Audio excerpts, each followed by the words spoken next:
Wala na yung mga puno. May gulay, may prutas. Pan pa ng malakas.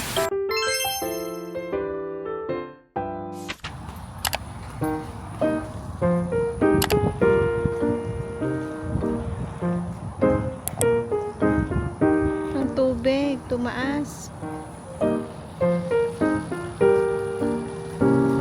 Lalakad kami after nitong bagyo.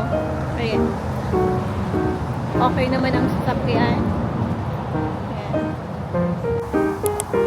Gusto daw mag-bike ni Zane.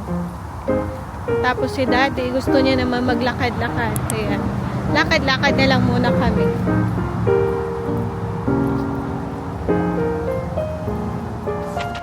Kita na yung I-95 dyan.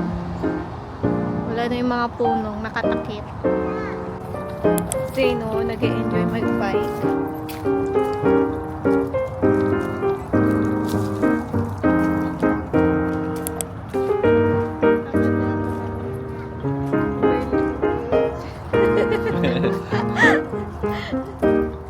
Siguro pag nagtuloy-tuloy pang umulan ito, mababaha din kami.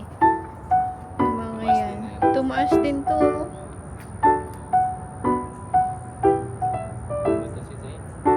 Stay here. Mamaya may buhaya dyan. Let's go.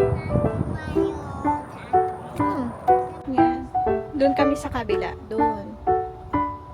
Ano daw yung alisin niya? Oh, let's go. Malakas ng ulan. Balik na tayo. Ganong kwan dito, puno. May bata ding nagbabike doon, no?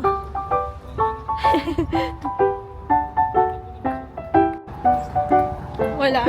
Oo.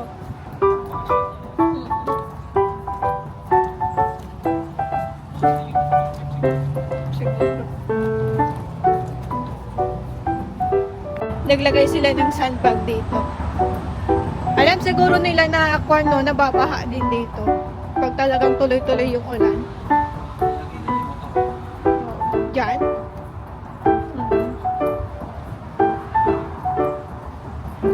Daddy, wala nang kwan. Oh, talagang walang dahon-dahon yan. Nakalbo.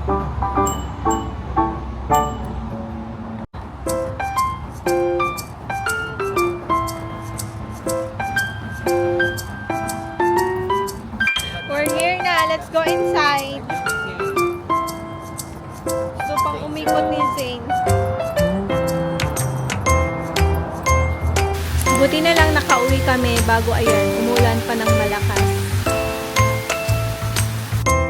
Yung mag-ama ko, naglalaro naman sila dito sa isang room. Yeah? Oh, close the door na. Bye. Ulam namin for today, itong okra.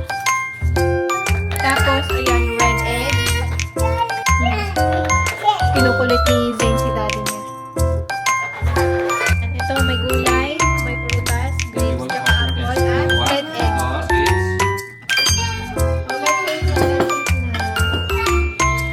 Wow, so yummy!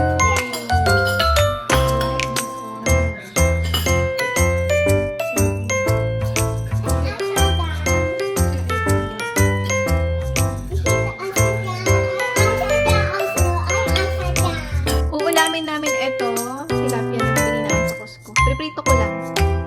Masarap din.